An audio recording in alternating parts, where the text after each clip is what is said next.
వృశ్చిక రాశి జాతకులకి డిసెంబర్ నెల మాస ఫలితాల్లో భాగంగా చతుర్గ్రహ కూటమి ధనుసు రాశిలో సంభవిస్తుంది. ప్రధానంగా చూసుకుంటే అంగారకుడు, రవి భగవానుడు, బుధుడు, శుక్రుడు అంతా కూడా కలియుగతోటి ధనుసు రాశిలో సంభవించడం వల్ల ఈ యొక్క ప్రధానంగా వృశ్చిక రాశి జాతకులకి ఎటువంటి ప్రభావం చూపిస్తున్నాయి గోచార చక్రవశాత్తు విశ్లేషణ చేయడం జరుగుతుంది.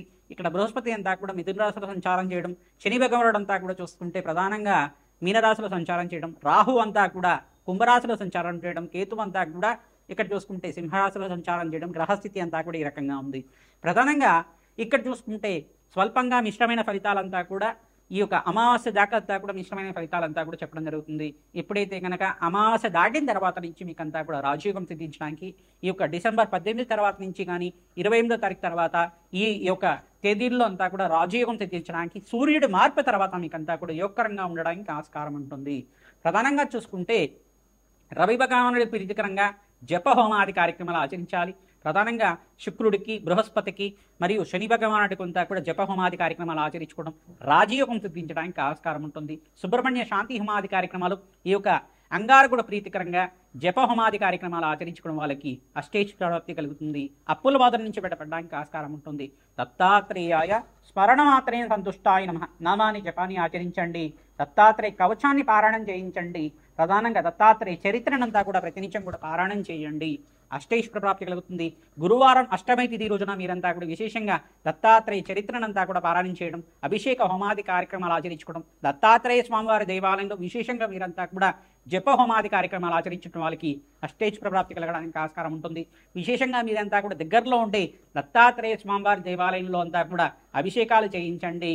ఈ యొక్క కూష్మాండ దీపం కానీ, ఆవునేతో దీపారాధన కానీ, రావి చెట్టు, వేప చెట్టు ఉన్న ప్రాంగణం దగ్గర, ఔదంబర వృక్షం దగ్గర అంతా కూడా మీరంతా కూడా దీపారాధన చేయడం, ప్రదక్షిణాలు ఆచరించడం వల్ల అష్టైష్ ప్రాప్తి కలగడానికి ఆస్కారం ఉంటుంది. ప్రతినిత్యం కూడా గోమాత సేవ చేయాలి.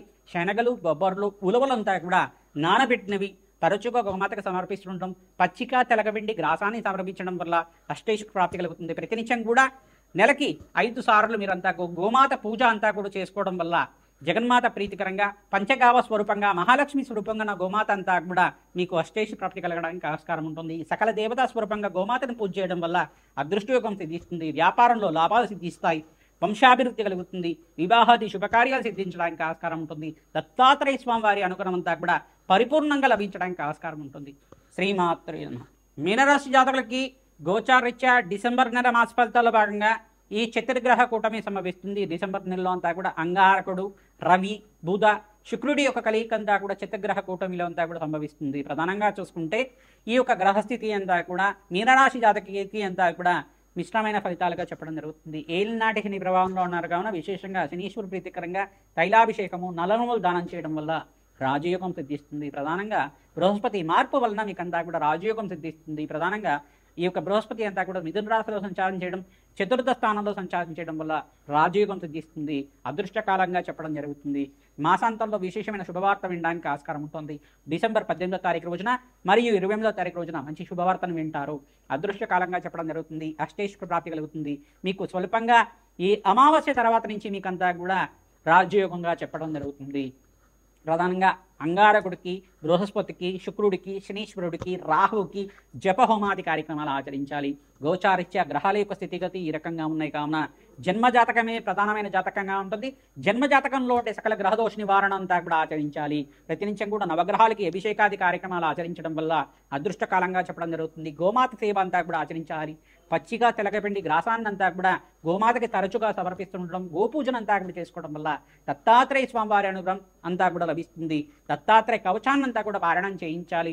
దత్తాత్రేయ చరిత్రని తరచుగా పారాయణం చేస్తూ ఉండండి. దత్తాత్రేయ స్వామివారి దేవాలయంలో అన్నదానం చేయడానికి ప్రయత్నం చేయండి. గురువారం దత్తాత్రేయ స్వామి జయంతి అంతా కూడా అంటే దత్తాత్రేయ స్వామివారి ప్రీతికరంగా మీరంతా కూడా దత్తాత్రేయ స్వామివారికి గురుకటాక్షం కోసం అంతా కూడా అనగాష్టమి రోజున మీరంతా కూడా ఆచరించండి.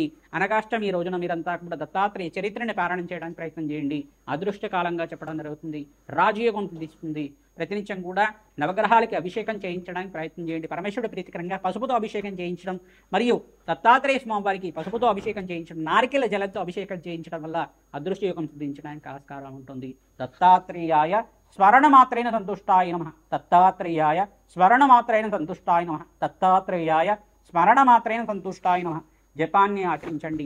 ఈ యొక్క నవగ్రహాలకంతా కూడా ప్రీతికరంగా అగ్నికి నవధాన్యాలు సమర్పించడం వల్ల మీకంతా కూడా అదృష్ట యోగం సిద్ధించడానికి ఆస్కారం ఉంటుంది. ఆకస్మిక ధల్లాభం సిద్ధించడానికి ఆస్కారం ఉంటుంది. లక్ష్మీ కటాక్షం కలగడానికి ప్రతినిత్యం కూడా లక్ష్మీ కుబేర శాంతి హోమాది కార్యక్రమాలు, రాజశ్యామల యజ్ఞాధికరతలు ఆచరించడం వాళ్ళకి అదృష్ట యోగం సిద్ధిస్తుంది. శ్రీమాత్రే నమః. మేషాది ద్వాదశ రాశుల వాళ్ళకి డిసెంబర్ నెల మాస ఫలితాల్లో భాగంగా చతుర్గ్రహ కూటమి సంభవిస్తున్నది. మీకంతా కూడా సంపూర్ణ ఫలితాలంతా కూడా విశ్లేషణ చేయడం జరిగింది. ప్రధానంగా చూసుకుంటే జపహోమాది కార్యక్రమాల్లో భాగంగా జన్మజాతకమే ప్రధానమైన జాతకంగా ఉంటుంది. జపహోమాది కార్యక్రమాల్లో భాగంగా ప్రధానంగా రాజశ్యామల మూలమంత్ర జపాలు అంతా కూడా ఆచరించడం వల్ల విశేషమైన రాజ్యప్రాప్తి కలగడానికి ఆస్కారం ఉంటుంది. దత్తాత్రేయ స్వామివారి చరిత్రనంతా కూడా ఈ మాసంలో మార్గశిష మాసంలో విశేషంగా పారాయణం చేయడం వల్ల అదృష్టయోగం సిద్ధించడానికి ఆస్కారం ఉంటుంది. అనగా వ్రతం అనేది సంభవిస్తుంది.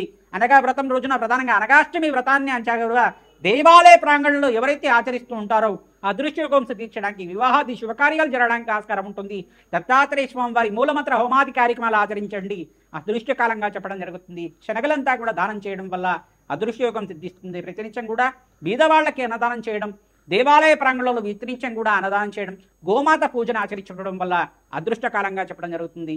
ఈ యొక్క దత్తాత్రేయ స్వామివారి జన్మ చరిత్రనంతా కూడా పారాయణ చేయండి. అత్రి మహాముని అనసూయదేవి యొక్క చరిత్రనంతా కూడా పారాయణ చేయండి. మీకంతా కూడా దత్తాత్రేయ స్వామివారి త్రిముత్రాత్ముడు ప్రధానంగా బ్రహ్మ విష్ణు మహేశ్వర స్వరూపంగా అవతారం ఏ రకంగా ఎత్తారు, అవతార చరిత్ర అంతా కూడా మీకంతా కూడా పారాయణం చేయించండి. తద్వారా మీకంతా కూడా అదృష్ట యోగం సిద్ధించడానికి దత్తాత్రేయ కవచాన్ని పారాయణం చేయించడం వల్ల రాజయోగం సిద్ధించడానికి ఆస్కారం ఉంటుంది. దత్తాత్రేయాయ స్మరణ మాత్రేణ సంతుష్టాయ నమః నామాన్ని జపాన్ని ఆచరించండి. జయ గురు దత్త, శ్రీ గురు దత్త, జయ గురు దత్త, శ్రీ గురు దత్త అని నామాన్ని ప్రతినిత్యం కూడా జపాన్ని ఆచరించుకోవడం వల్ల అదృష్టకాలంగా చెప్పడం జరుగుతుంది. మాసాంతంలో విశేషమైన శుభవార్త వినడానికి ఆస్కారం ఉంటుంది.